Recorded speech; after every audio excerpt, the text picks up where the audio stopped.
Les decía ayer que los relatos de la resurrección van saliendo los domingos, entonces no voy a hacer tanta alusión a ellos. El padre José Joaquín los irá comentando, yo los he comentado otros años. En la Pascua, como decía ayer, me he propuesto ir leyendo y comentando los hechos. También el año pasado me propuse hacerlo, pero al estar en España no tuvimos misas retransmitidas y no lo pudimos hacer.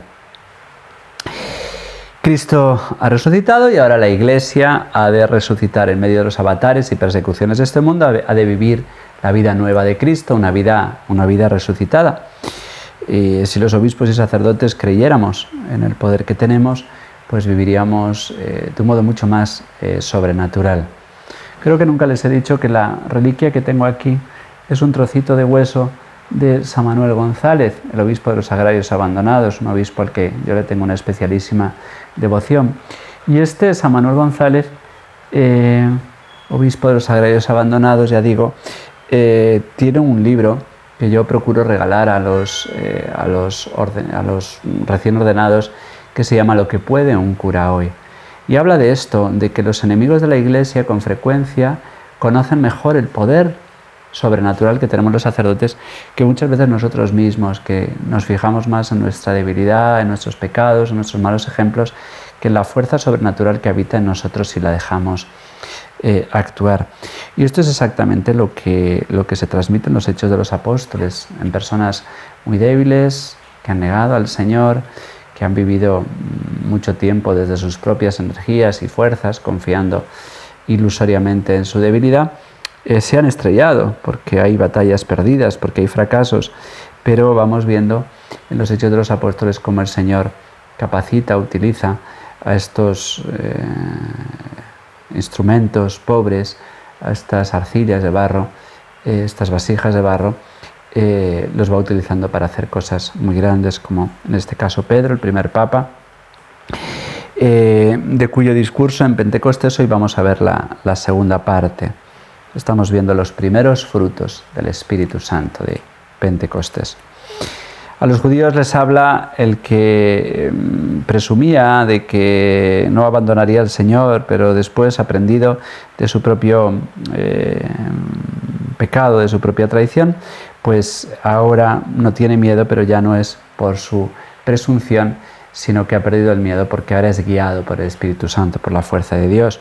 Lo cual no significa que no vaya a ser derrotado, porque aparentemente va a ser derrotado, porque al final Pedro dará la vida y derramará su sangre. Pero ya no tiene miedo, esa es la diferencia.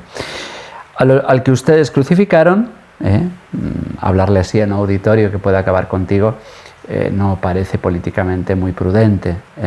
Decirle a un auditorio, ustedes han crucificado al Señor, pero ya digo que ya no tiene miedo. Al que ustedes crucificaron, Dios lo ha constituido Señor y Mesías. Él ahora es el dueño, el que todos los corazones, consciente e inconscientemente, anhelan. La exaltación que Jesús está anunciando, que Pedro está anunciando de Jesús, no es un mero volver a la vida, como volvió Lázaro, que volvió tan débil como antes, más sorprendido, más santo seguramente, pero no, Jesús exaltado ahora es más poderoso que cuando vivía su divinidad escondida en su naturaleza mortal.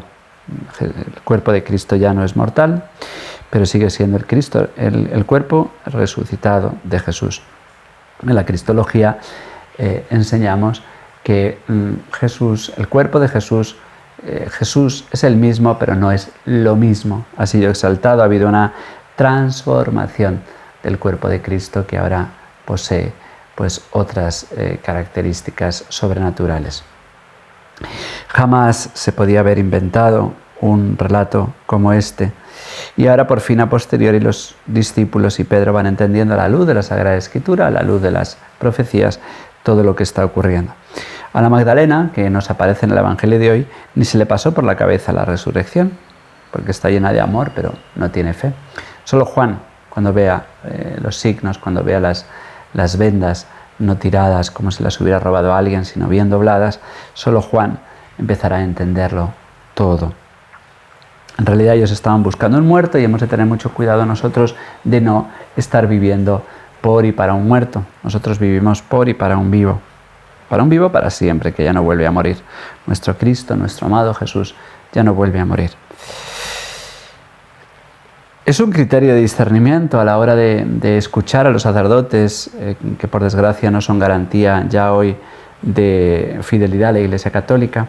Una de las cosas que hemos de preguntarnos cuando escuchamos a un sacerdote que dice ser católico es si realmente cree en la resurrección. Y esto es una alerta que yo lanzo muy fuerte, porque hay libros de cristología que venden monjitas en librerías de pseudo religiosas, pseudo católicas, que a la hora de explicar la resurrección se envuelven en estas palabras que usa hoy la progresía, que todavía cobardemente no se atreven a decir que no creen en la resurrección, pero en el fondo no creen en ella. Hablan del mensaje de Jesús, de la causa de Jesús, hablan de Jesús vivo en cierto modo, pero no, cuando uno rasca y les pregunta realmente con estas palabras tan sutiles y cobardes que utilizan muchas veces, en el fondo no creen en la resurrección. Y es bueno preguntarles de frente: ¿tú crees que el mismo cuerpo muerto de Jesús hoy está vivo? Yo me he encontrado con sorpresa sacerdotes, y algunos estupendos, decir que si aparecieran hoy los huesos de Jesús, su fe quedaría intacta. No, esta no es la resurrección. A veces hablamos, yo he oído sacerdotes decir delante de un cadáver, nuestra hermanita ha resucitado. Y yo miro a la hermanita y la sigo viendo muerta. No ha resucitado. La resurrección vendrá al final de los tiempos. Y la resurrección significará que se levantarán esos huesos y que volverá a la vida esa carne de otra manera, con otro brillo, con otro esplendor, sin enfermedades, sin padecimientos, pero la misma persona y el mismo cuerpo. Mucho cuidado con estas pseudo teologías orientales, pseudo espirituales, que no son la verdadera fe católica.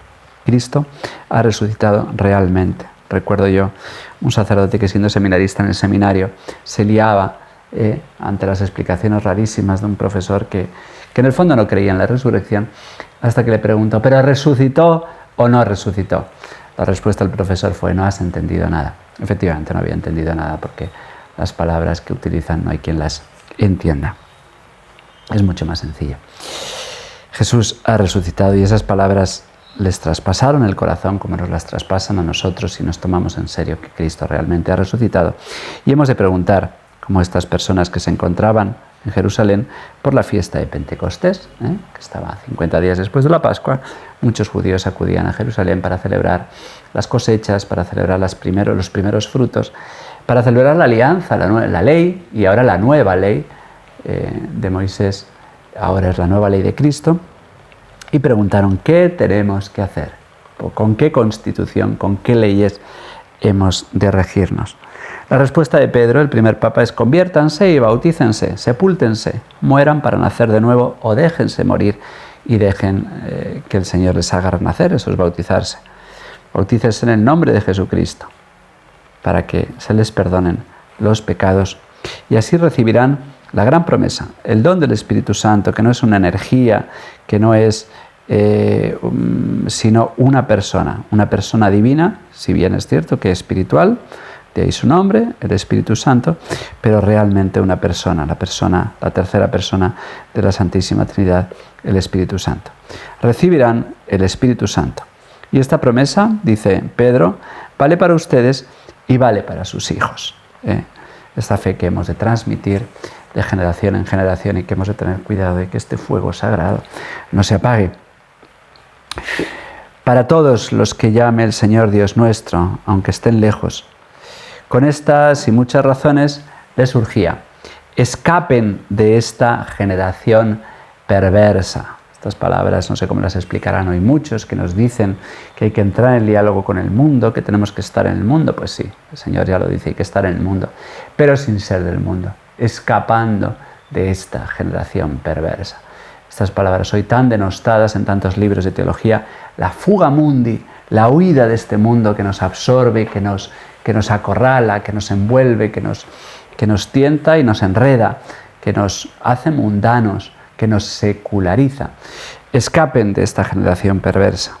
Vivamos poniendo barreras, poniendo murallas en nuestras vidas, con la puerta bien abierta para que pueda entrar quien quiera, pero hemos de protegernos. Hoy se habla con tanto desprecio de de los curas de sacristía, pues son necesarias las sacristías. Es verdad que tenemos que salir, es verdad lo que dice el Papa, que no podemos vivir recluidos, que tenemos que vivir en salida, como hacen los discípulos en el cenáculo, salir, pero de vez en cuando tenemos que volver a entrar para rezar, para arroparnos, para calentarnos, que en el mundo hace mucho frío, porque si estamos demasiado tiempo en el mundo nos constiparemos, nos contagiaremos de esta gripe, de esta pandemia, que es el egoísmo, esta pandemia mortal, que es la que mata nuestras almas. Y no hay mascarilla que resista esto si no estamos muy llenos del Espíritu Santo.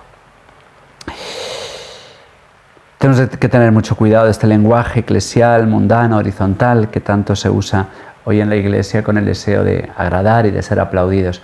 El espíritu de Pentecostés es exactamente lo contrario, es salir al mundo, pero para hablar un lenguaje muy políticamente incorrecto, muy poco domesticado y domesticable.